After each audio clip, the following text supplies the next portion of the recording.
Hey guys, Jack Spirko here with Meads of the Week, episode 3, and John Paul Schmana asked if we could see how we rack, and I don't think it's the most exciting thing in the world, but it is an important step in mead making, so I've got my little racking apparatus set up.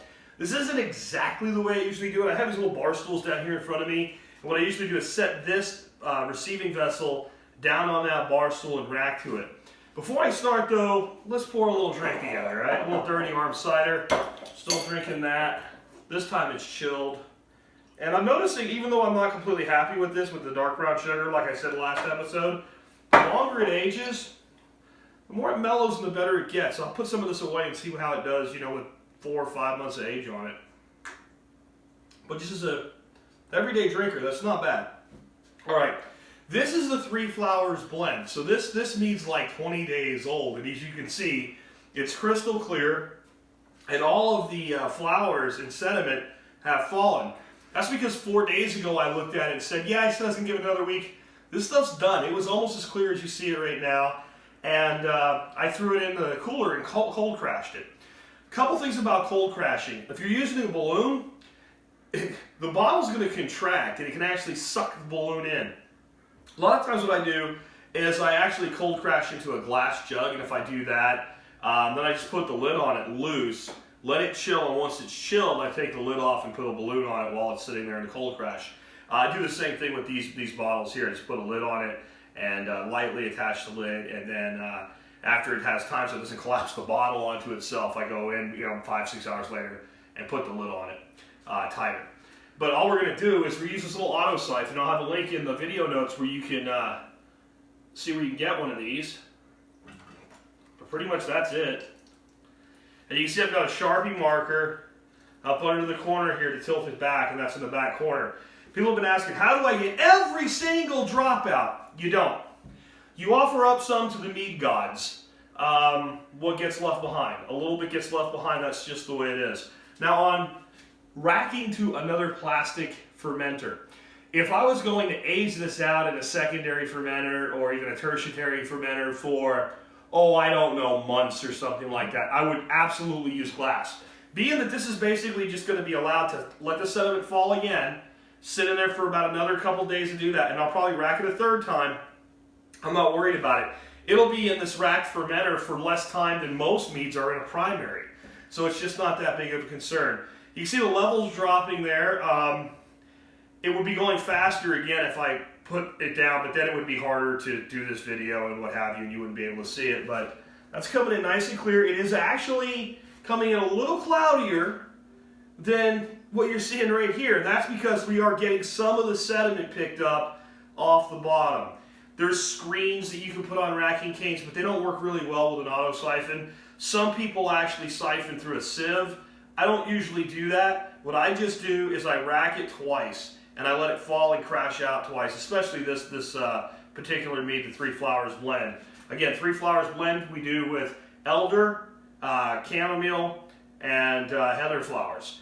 In the case of the Three Flowers blend mead, these are 1/4 cup each, or 3/4 a cup of the total blend. Most of my other meads, I use about 2 tablespoons of that just as a adjunctive agent. So this is going to be doing its thing. We'll let it go. I'm sure we'll hear it making a sucking sound here in a second. But let's talk about the other meads that we made this week. I've got 3 for you.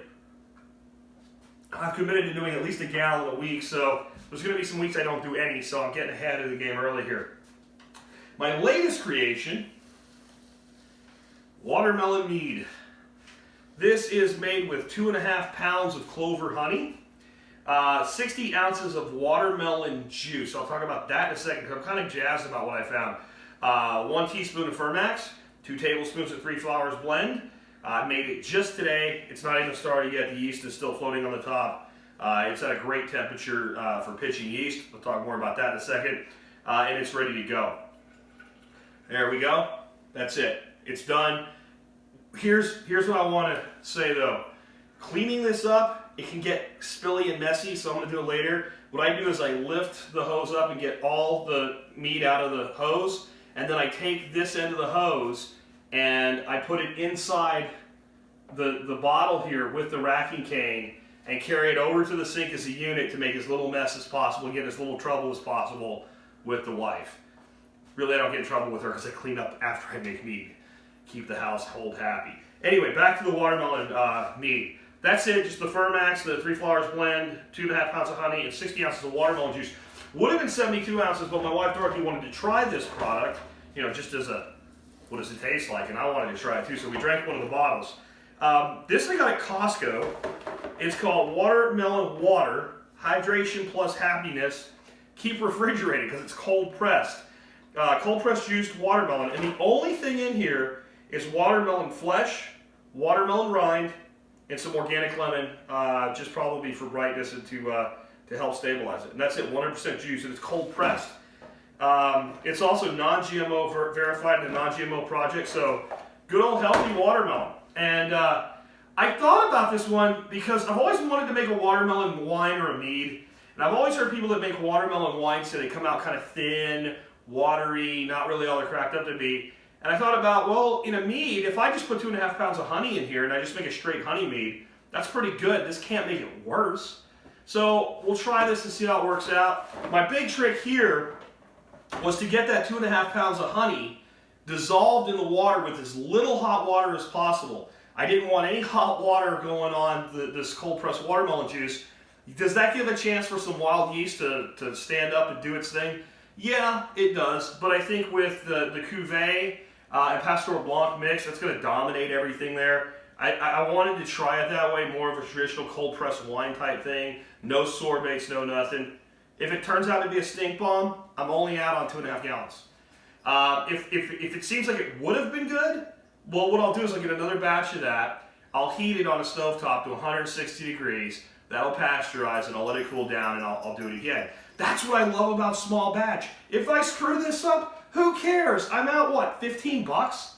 Oh well, I'll try another batch. So that's what I love about small batch. It makes you fearless. So there's the watermelon that we just made.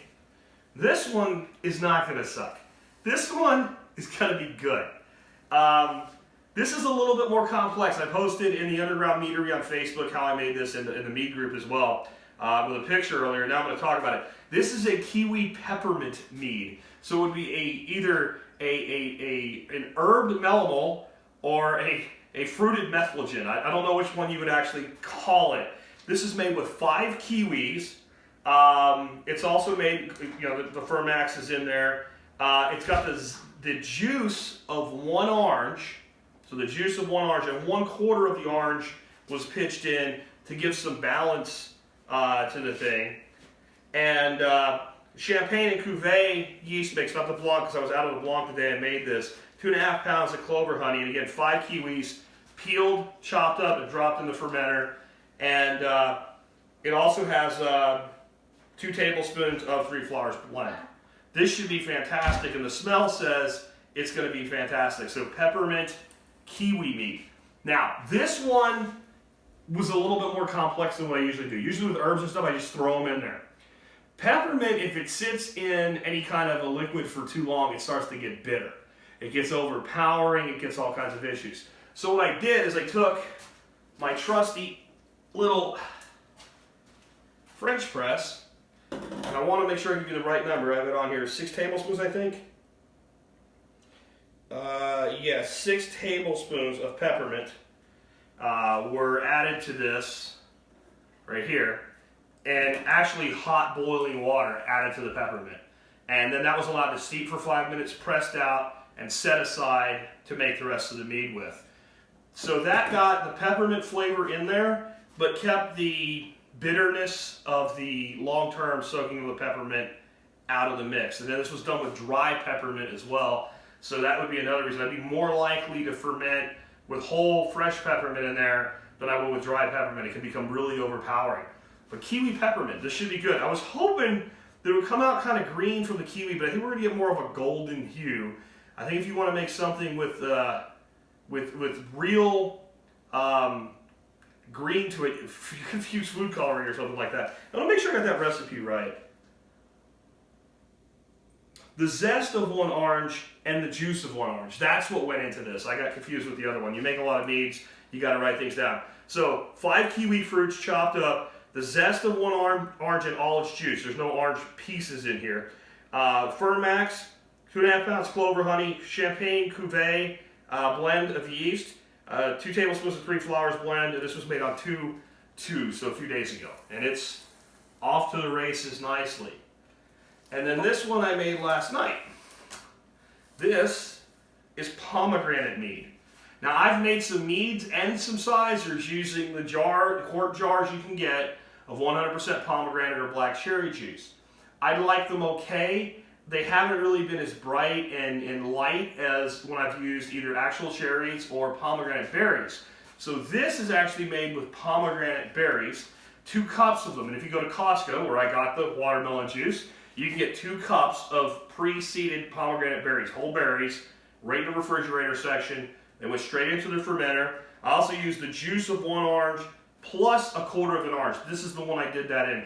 I did that because the last time I made pretty much the same recipe with the pomegranate berries, it needed some acidity.